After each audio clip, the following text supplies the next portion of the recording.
So this talks a little bit about reactive microservices with NATS. Why are we here? What are we trying to do?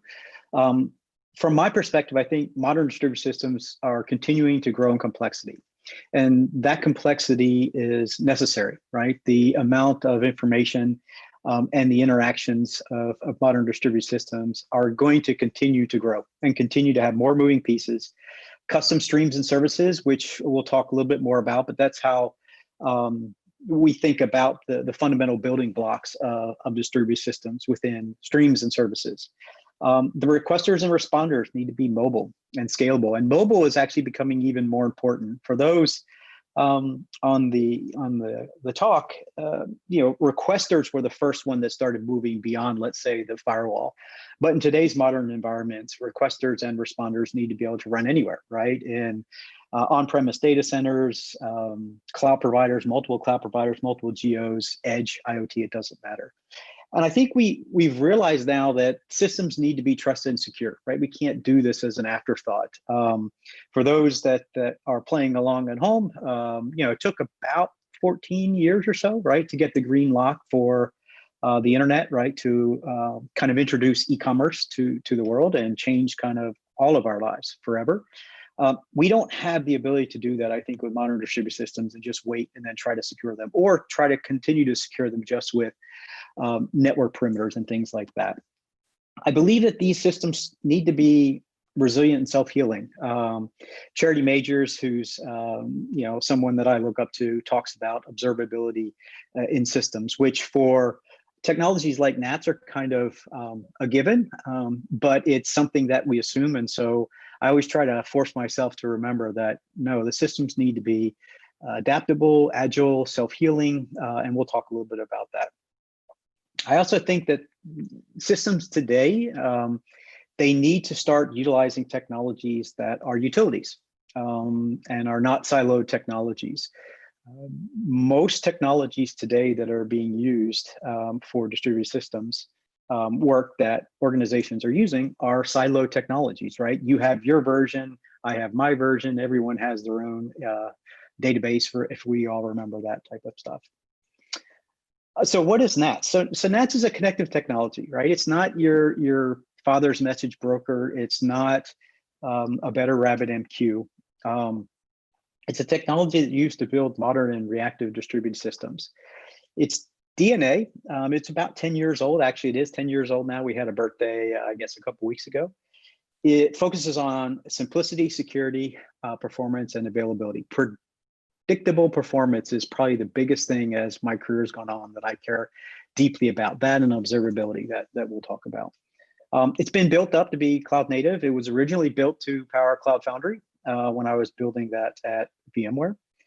It supports those fundamental building blocks, both services and streams. I believe that we need a technology that can actually do both, that you don't have to pick and choose whether you're doing service interactions or stream interactions.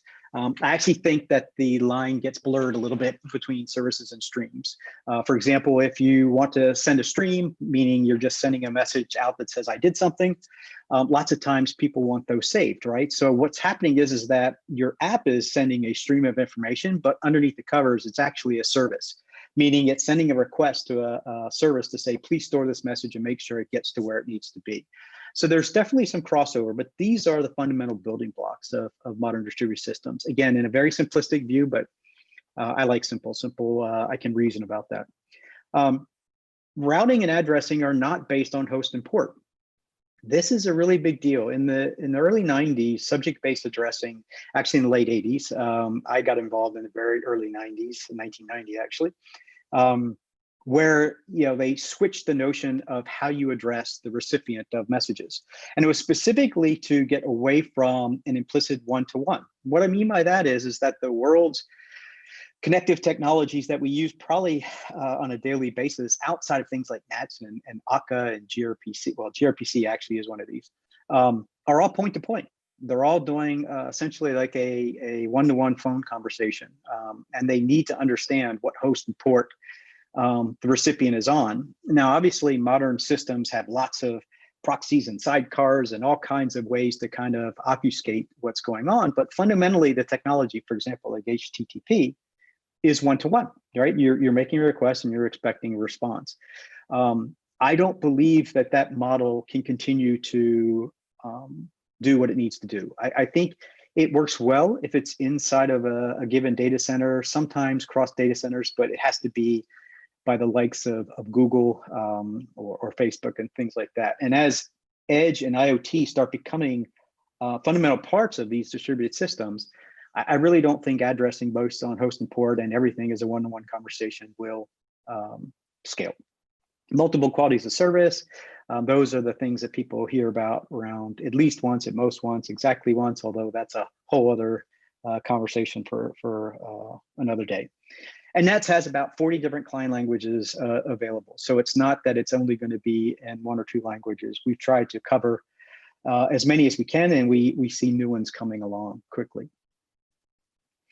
Here's some of the Nets clients. Like I said, there's 40 some. The majority of them are actually not built by the maintainers, the core maintainers of Nats.io, which is great in my opinion.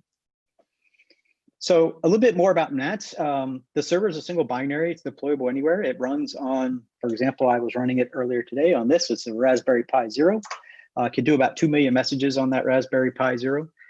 It's about a 10 meg Docker image now with no external dependencies. It's a text-based protocol, but before anyone jumps to any conclusions, Nats is extremely efficient, meaning it's very, very performant. On the iMac that I'm presenting on today, a single stream is about 65 to 80 billion messages a second, and you can multiplex, meaning lots of clients going through a single server on this machine. We'll probably start pushing close to 100 million messages a second, which most people don't need. However, what's interesting about that is that performance translates directly into efficiency. And if you are operating resources in the cloud and you have an OpEx budget, this has been shown to save between 85 and 90% of your OpEx costs compared to other solutions. Low configuration, clients only need a URL and credentials, which we'll talk a little bit more about. Think of it like a SIM card. So when you put your SIM card into your iPhone or your Android device and it understands everything, like what provider you have, what cell tower it's supposed to be trying to connect to, all that other stuff. You don't have to worry about it. You just say, here's my SIM card, please do what you need to do. The system auto-discovers things about itself. It's self-healing. It communicates and gossips all the time between not only all of the servers, but with the clients that are connected. All of the 40 some clients that we talked about support this, so they understand how topologies are changing underneath of them, how they can reconnect. And you don't have to worry about all of that or any of that. It's just simple and straightforward. We talked a little bit about subject-based addressing, but addressing and routing. Nats uses subjects. Sometimes people call them topics, channels. It doesn't matter. For us, a subject is one or more tokens. So a simple subject can be foo or weather, but we can have hierarchical tokens like foo.bar and weather.us.california.Los Angeles. And for describing interest, you can use wildcards. And this is probably very familiar with this audience who is familiar with reactive technologies and messaging systems, but just for being complete. We use unique subjects for one-to-one addressability, but they are still just normal subjects and normal messages. There's nothing unique there. That's very, very specific. In a system I designed in the 90s, point-to-point replies, in other words, it's only destined for you, were actually considered special. And that was, in my opinion, a mistake that I made. And so Nats does not do that. Everything is simply a subject with, or everything is a message with a subject on how to route it and an optional reply subject. So the building blocks that we talked about a little bit earlier are streams. It's just a flow of data and events, and then services. Think of these as RPC or request reply, but don't think of those as inherently one-to-one, right? The mental model that people have around services is definitely one-to-one. But again, it's usually taken in the aspect of the requester, meaning it's only me and I'm requesting and I'm going to get a single response. But obviously we know as systems become production worthy, there's lots of me. So there's more than one requester, and we obviously know there's going to be lots of responders. And so I call this an end-to-end pattern, which publish subscribe technologies, which kind of got a little bit of a bad rep going into the 2000s. But I think where we are with modern distributed systems is an amazing leap forward over host and port kind of addressing and discovery. So streams are also end-to-end, meaning Nats will deliver all the messages to all interested subscribers. This is some Go code, but you can see we just do a connect. We subscribe because we want to hear our own publish in this example, so to speak. And then we say publish to foo, byte hello. And the subscriber will receive that. Services, again, are 1 to 1 of n, where you send a request and you get a response back. So within that, you just simply attach a reply subject, and the responder gets your message, understands what it means, calculates the response, and then sends it to the reply subject that you gave them. And so this is kind of again, answering ourselves. We connect to a local server here and we subscribe to help, and we respond with I can help, and then we send a request to help saying, hey, I need help. And the message that we get back is obviously this I can help. It's really not any more complicated than that. There's lots of complexities in how this is actually achieved at global scale, which we'll talk about. But the applications that we write today on our laptops to test some things out do not have to change to go into a global, secure, multi-cloud, multi-geo, edge IoT-based deployment, which we'll show.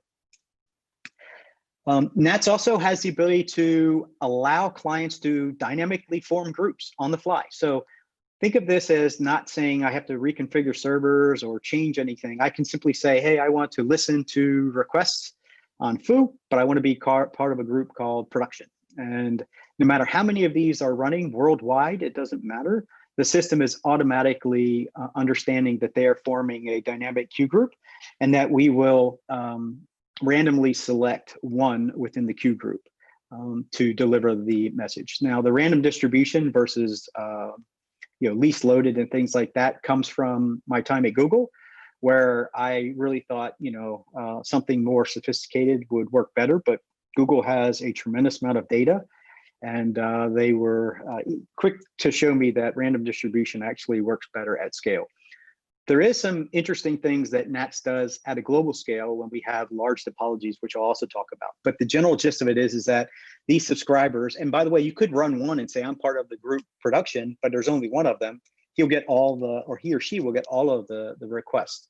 But then you can simply spin up more of these wherever you want, and you can deploy them any way you want. There's no dependencies on any type of deployment framework, proxy, sidecars, any of that stuff.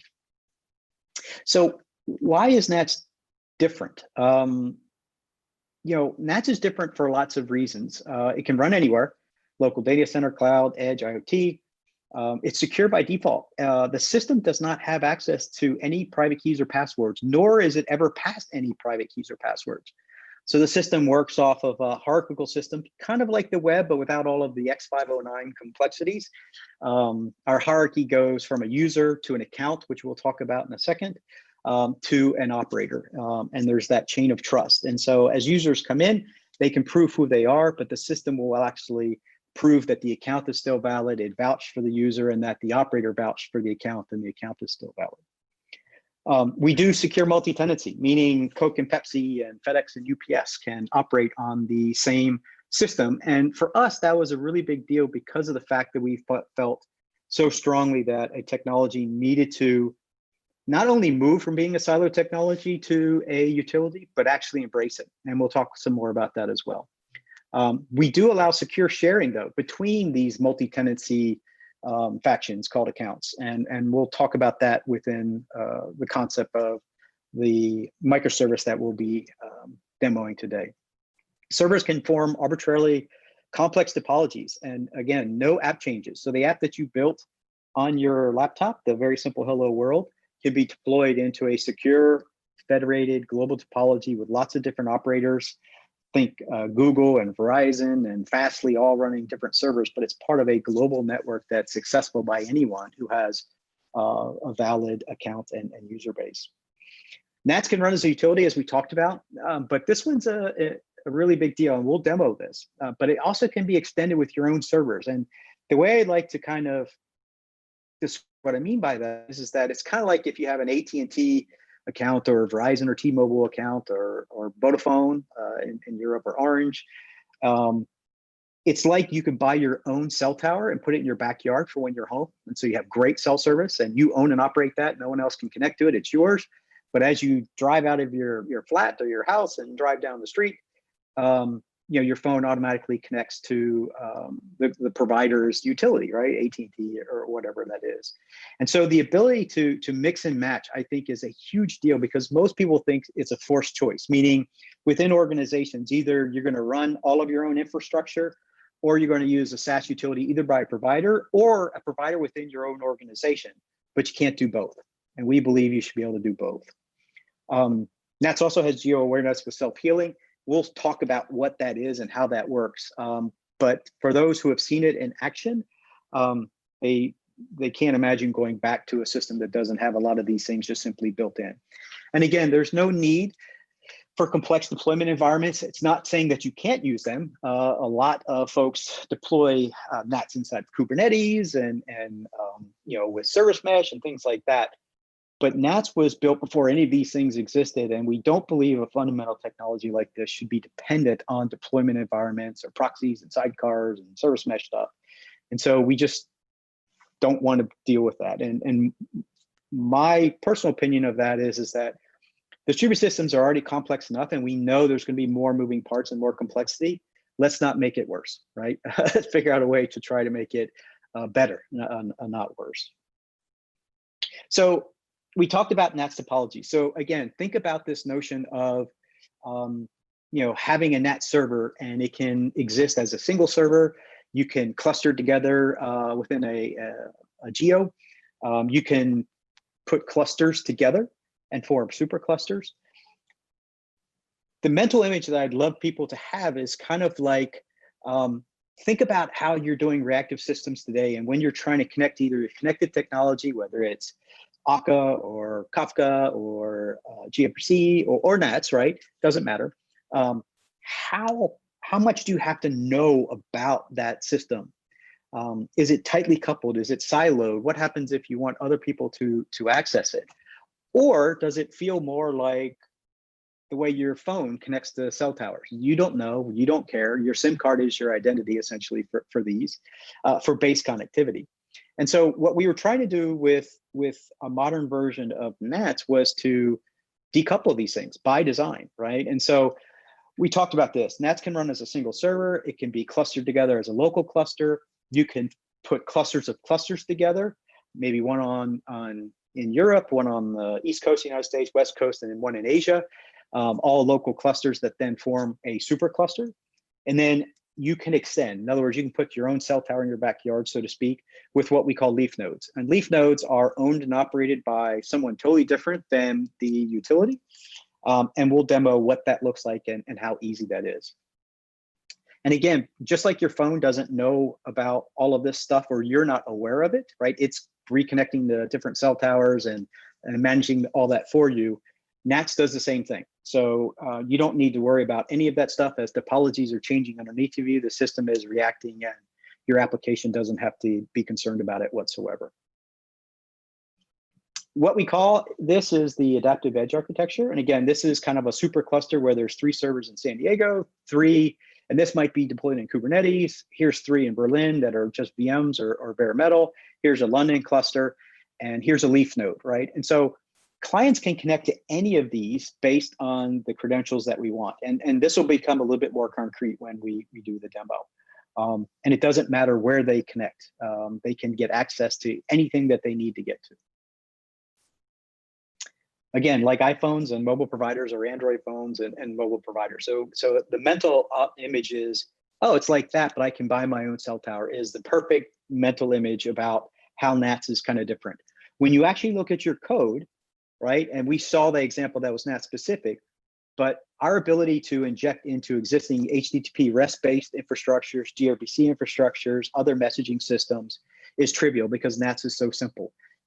Even within a very complex HTTP REST service, microservice, it was 2 lines of code at the top of the application to have it be driven by HTTP or secure NATS.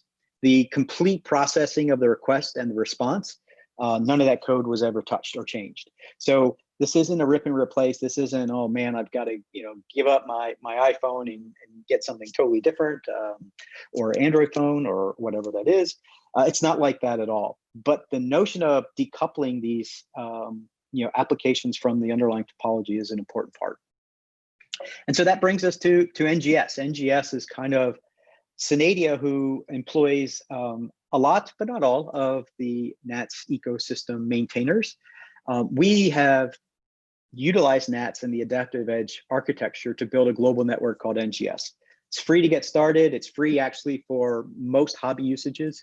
And we'll be using it, but you don't have to use this. You can set up your own. You can even set up your own and then after the fact, connect it into NGS to extend the global network with your own stuff. And we'll actually show what that looks like. Again, NGS is Synadia's global and extensible network. And so now we will go into a demo.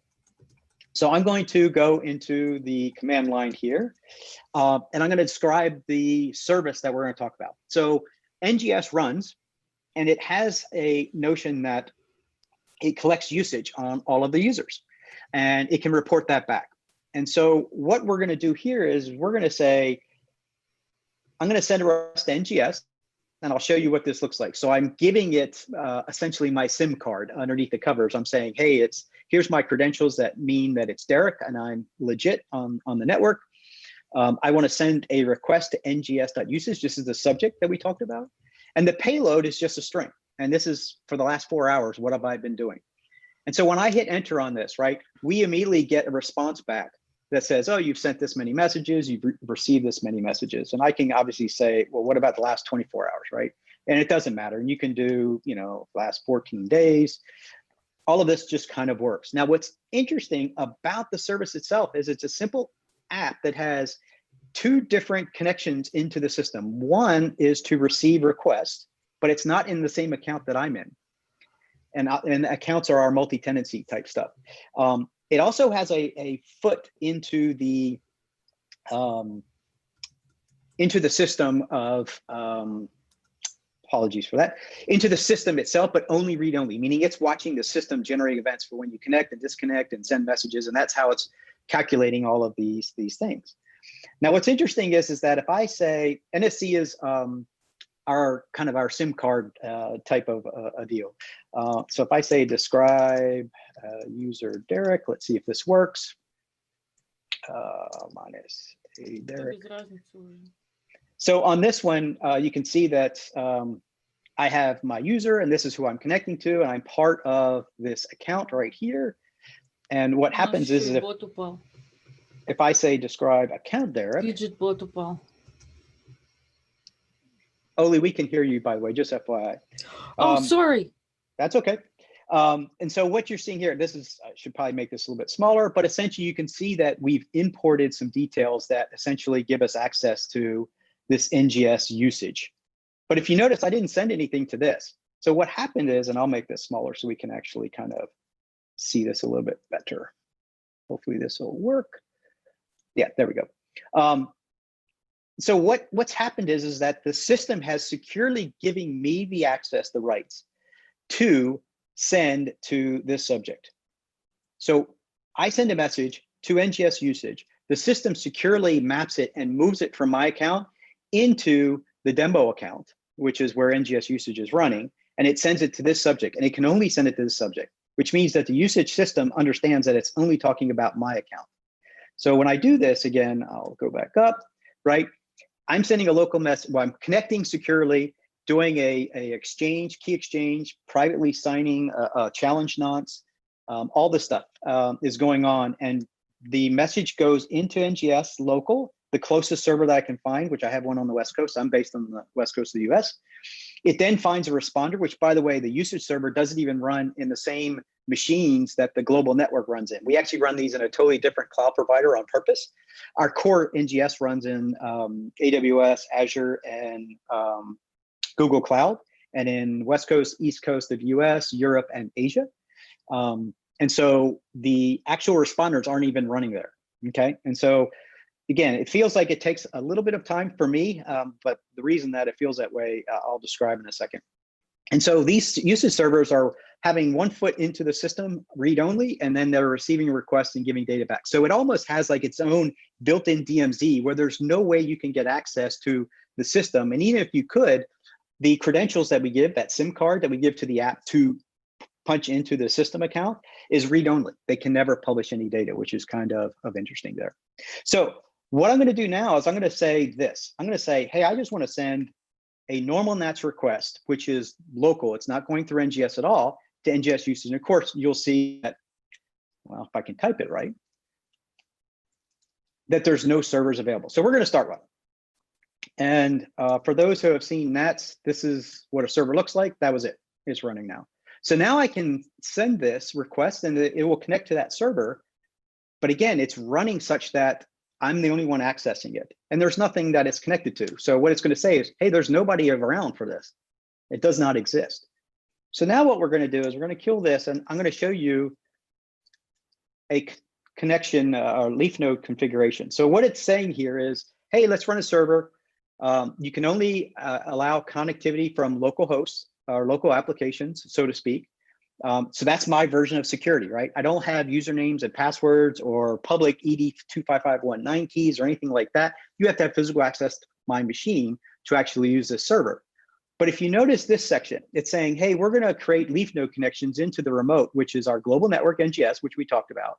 And remember the SIM card? Here's who this person is. It's their credentials. And so what that looks like is this. So now if you notice, it starts right back up, does the exact same thing, says it's using this leaf configuration. Now it's connected to NGS.